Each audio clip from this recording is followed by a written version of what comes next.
আসসালামু আলাইকুম। আয়শা রেসিপির তরফ থেকে আপনাদের সবাইকে জানাচ্ছি অনেক অনেক শুভেচ্ছা। আজকে আমি চলে এসেছি আপনাদের সাথে পাকা আমের ভর্তার একটা রেসিপি শেয়ার করার জন্য। আশা করি আমার এই রেসিপিটা আপনাদের ভালো লাগবে।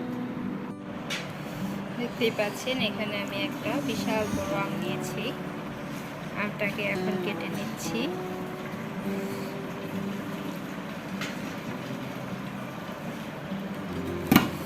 এটা আসলে পাকা আম, এটা হাত দিয়ে ছুলতে পারা যায়। এই যে দেখতে পাচ্ছেন, আমি এটাকে হাত দিয়ে ছুলে নিচ্ছি।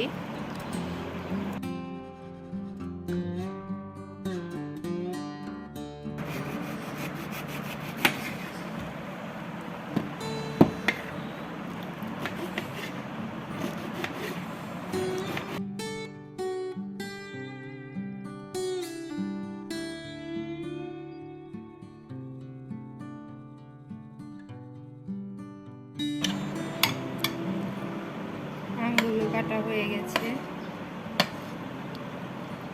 এখন এটাকে আমি একটা বাটিতে তুলে নিচ্ছি।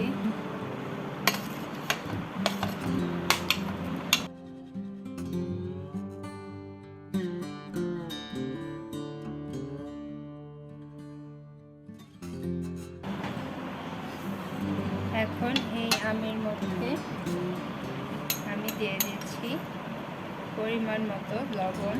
আপনারা চাইলে এখানে বিট লবণও ইউজ করতে পারেন।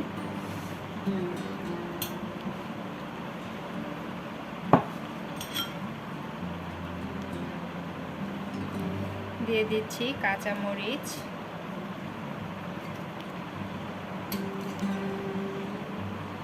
দিয়ে দিচ্ছি সামান্য শুকনো মরিচের গুঁড়া। যেহেতু আমি কাঁচা মরিচ দিয়েছি এর জন্য শুকনো মরিচের গুঁড়া অল্প দিয়েছি। দিয়েছি 5 থেকে 6 চামচ পরিমাণে কাসুন্দ।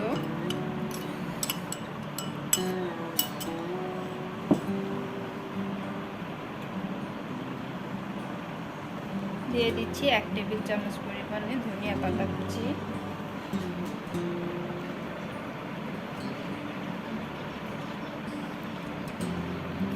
আর এখানে দিয়ে দিচ্ছি সামান্য পরিমাণে ম্যাজিক মশলা। এটা সম্পূর্ণ অপশনাল, টেস্ট বাড়ানোর জন্য। এখন এই সব কিছুকে আমি ভালো করে মিক্স করে নিচ্ছি।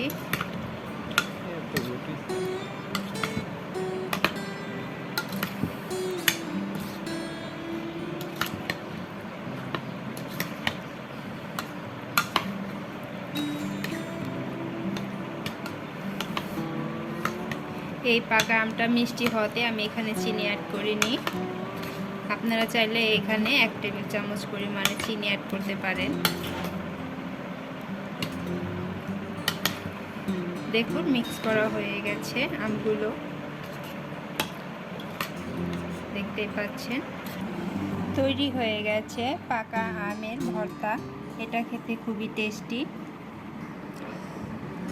যারা খেয়েছেন তারা তো এর টেস্ট অবশ্যই জানেন। আর যারা এখনও বাসায় ট্রাই করেননি তারা অবশ্যই বাসায় ট্রাই করে দেখবেন। কেমন লেগেছে কমেন্টস করে জানাবেন। আশা করছি আপনাদের আমার এই রেসিপিটা ভালো লাগবে। সাথে থাকার জন্য ধন্যবাদ সবাইকে। আল্লাহ হাফেজ।